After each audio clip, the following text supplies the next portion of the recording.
Halo pengangguran, salam pengangguran. Saya selaku penganggur sejati akan merangkum sebuah film yang berjudul Rempek. Film ini rilis tahun 2018 yang berceritakan tentang gorila yang tadinya hanya anak rumahan yang patuh dan taat kepada orang tua. Tiba-tiba seharinya setelahnya telah menjadi preman yang suka ngamuk-ngamuk dan ngancurin kota yang diakibatkan wadah patogen yang dimiliki perusahaan Energen, bukan Energen ya. Oke, tanpa banyak cerita, langsung aja ke alur cerita. Intro dulu.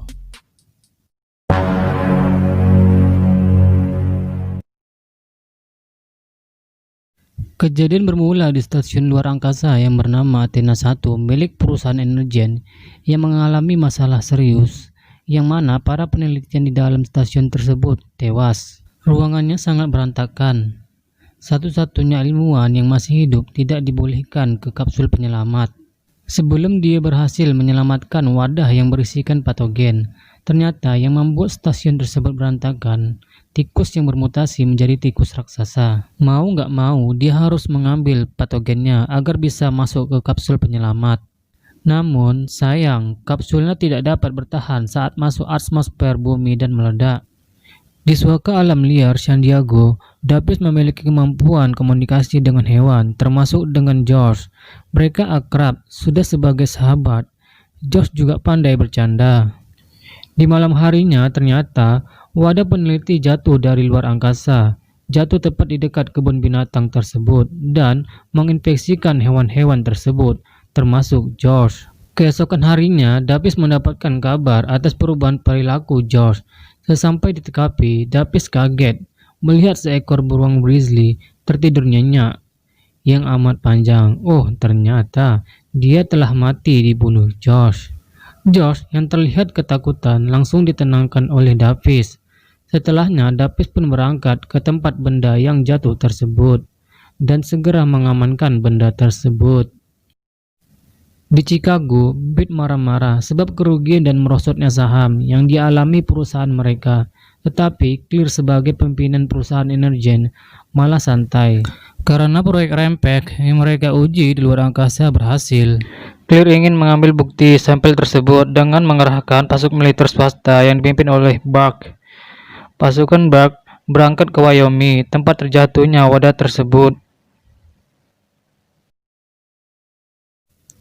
Setibanya, mereka hanya melihat wadah sampel yang rusak. Selain itu, mereka juga nemu kawanan serigala yang sudah tewas, yang sepertinya sudah dibunuh oleh serigala lain. Clear yang sudah tahu kalau serigalanya sudah terinfeksi, langsung menyuruh mereka untuk mencari serigala tersebut, hidup atau mati. Di lab, Nelson dan Davis kebingungan dengan hasil penelitian George. Selang beberapa waktu, Dr. Cat yang mengaku dari perusahaan Energen mendatangi cagar alam. Dia tahu persis apa yang terjadi dengan George, bahkan mengatakan kalau dialah satu-satunya yang dapat menyembuhkan George, yang mana tadinya Davis tak menginginkan keterangan darinya. Akhirnya dia mau juga dan mengajak Cat masuk. Cat mengatakan kalau George terinfeksi patogen CRISPR, jadi bisa memiliki kekuatan seperti kumbang badak, secepat cheetah, dan tumbuh secepat paus biru. Sebelum menjelaskan lebih jauh, tiba-tiba George mengamuk dan menerobos tempat isolasinya dan menyebabkan orang-orang pada berlarian. Di tengah kekacauan tersebut, agen FBI tiba dan melumpuhkan George. Di sisi lain, pasukan militer swasta sedang memburu serigala yang sudah terinfeksi. Setibanya mereka di darat, dalam pencariannya, mereka melihat ada jejak kaki serigala yang besar. Tiba-tiba serigala tersebut menyerang mereka satu persatu. Bahkan helikopter pun dihancurkan.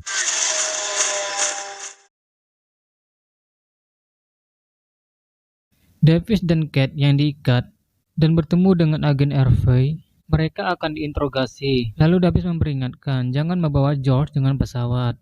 Namun agen Harvey malah meremehkan mereka. Di pesawat, agen Harvey membongkar identitas Davis, yang ternyata adalah seorang mantan pasukan khusus angkatan darat. Tanpa menjawab, Davis memperingatkan kembali. Dengan membawa George ke dalam pesawat sama dengan bunuh diri. Agen Harvey pun masih ngeyel. dan mengatakan bahwa dia telah memberi obat bios yang sangat kuat. Dalam pembicaraannya, dia menuduh Davislah dalang dari kebuasan George dan juga serigala raksasa di Wyoming. Davis menyangkal. Davis memberitahu kalau George bisa disembuhkan oleh Kate, tapi agen Harvey membongkar identitas Kate bahwa dia sudah dipecat dari Energen karena tertangkap berusaha mencuri perangkat keras milik perusahaan Energen dan dipenjara selama 13 bulan. Davis yang baru tahu pun kecewa. Ternyata sudah dibohongi. Brad melapor ke Claire kalau Kate ketangkap. Claire tidak mau kalau keburukan perusahaannya dibongkar oleh Kate. Brad juga takut dipenjara atas apa yang telah mereka lakukan kepada Kate. Dan mereka langsung menyiapkan panggilan hewan yang terinfeksi melalui radio yang telah mereka buat. Nah, hewan yang terinfeksi dapat merespon gelombang radio frekuensi rendah, dan rencana Clear ini adalah mengambil sampel DNA monster tersebut lalu menjualnya. Karena selain memiliki Fourier Rampage, mereka juga memiliki R19, yaitu obat penawarnya. Serigala yang asing ngacak-ngacak bis merespon panggilan radio tersebut dan langsung menuju sumber frekuensinya. Dan di tempat lain, nampak ada monster air yang juga merespon dan juga ikut pergi menuju ke sumber frekuensi. Dan George, yang padahal dalam keadaan terbius, juga merespon panggilan tersebut. Dia merusak ruang isolasinya dan mengamuk di dalam pesawat. Semua kru berusaha untuk menyelamatkan diri dan menembaki George. Namun, semuanya sia-sia. Davis yang terikat berhasil melepaskan ikatannya. Beberapa kemudian, sisi lambung pesawat meledak. Duar. Karena George tetap mengamuk, maka Davis pun terpaksa menjatuhkan mobil forklift agar George terhambat. Namun, pesawat hilang kendali karena pilot telah tewas.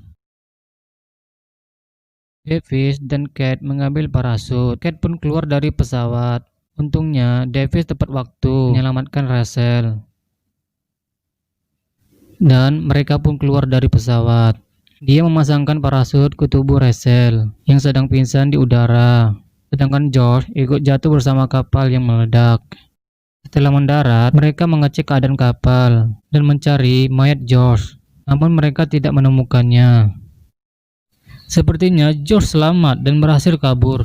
Kemudian Rachel berterima kasih kepada Davis. Sementara itu, di perusahaan Energen, Claire khawatir karena Kate belum tewas. Dia takut karena Kate akan merusak bisnisnya dengan mengadu ke FBI. Nah, baru aja diomongin. Agen FBI pun masuk untuk menggeledah kantor mereka. Claire mempersilahkannya, tapi dengan licik dia mengambing hitamkan Kate dengan FBI.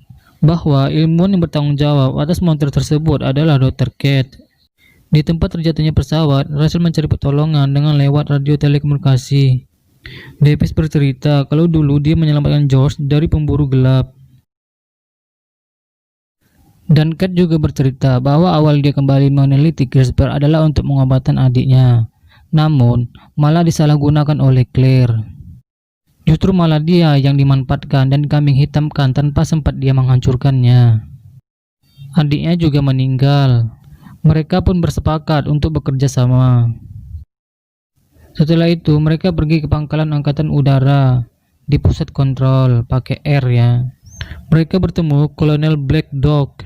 Davis heran melihat gorila dan serigala tidak berantem. Kate menjawab kalau mereka pasti akan menghancurkan pemancar radio Energen. Ketika Kate dan David dipanggil oleh FBI, mereka kabur. Mereka mau nyolong helikopter, namun Rachel datang. Beruntungnya, Rachel mendukung aksi mereka karena hutang nyawa kepada mereka. Mereka pun berangkat untuk menghentikan Claire, si itu. Di layar monitor, George dan Sigala dibom tepat sasaran. Namun sayang, 2 motor tersebut selamat, malah para tentara yang dihabisi. Karena bingung, kolonel mengirim semua meriam darat ke Chicago serta mengevakuasi seluruh warga, dan Rachel memberikan informasi yang ada di markas kepada Davis. Mereka pun segera menuju ke Chicago. Sesampainya mereka di Chicago, mereka menyaksikan serigala dan George lagi ngacak-ngacak kota. Para pasukan yang datang untuk menghadang pun banyak yang tumbang. Tidak satu amunisi pun bisa membuat George dan serigala terhentikan.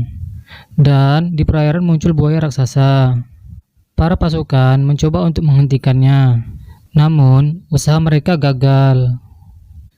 Setelah melihat kejadian tersebut, Davis berinisiatif untuk mengambil penawar yang ada di gedung Energen.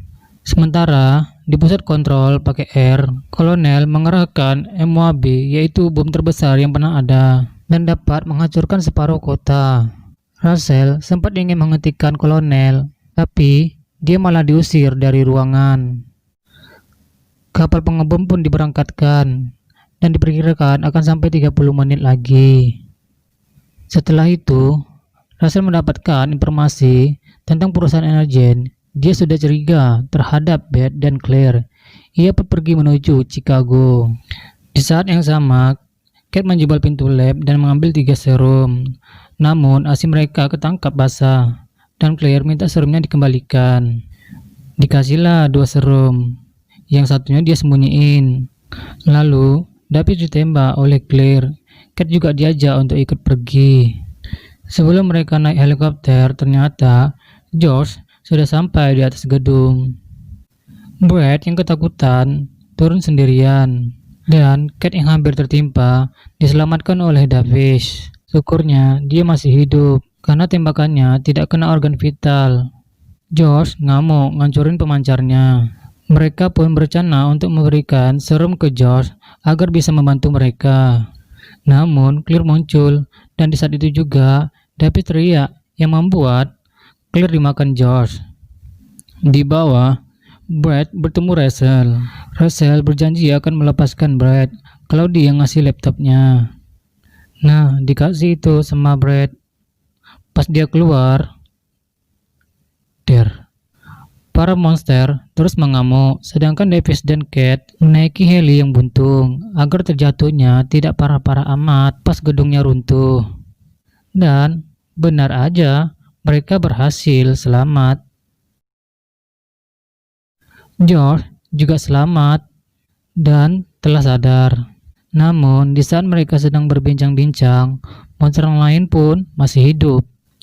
George dan Davis pun bekerja sama untuk menghentikan monster tersebut, dan tim fight pun dimulai. Davis mengalihkan perhatian serigala agar menyerangnya, dan akhirnya Kate bertemu dengan Russell dan menjelaskan situasi. Russell pun bergegas untuk menghentikan bom. Di tengah pertarungan sengit, Davis melihat celah di insang buaya dan langsung mengebomnya. Namun sayang, tidak pengaruh juga.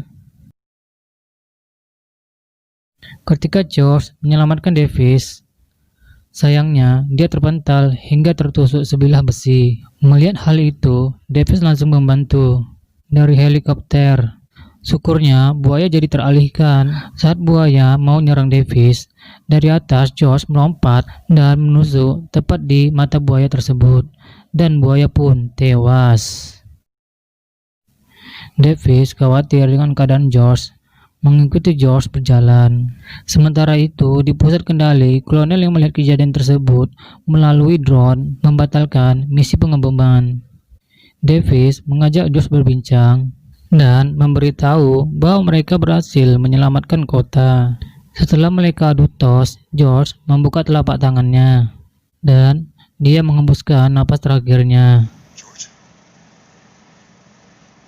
George. Russell dan Kate datang dan menemui Davis ikut bersedih atas kematian George. Davis pun memandangi sekeliling dan merasa bahwa mereka telah menyelamatkan kota, dan ternyata Son of a bitch. Pretending to be dead? pesan yang bisa kita ambil dari film ini adalah setiap tindakan pasti ada sekuensinya.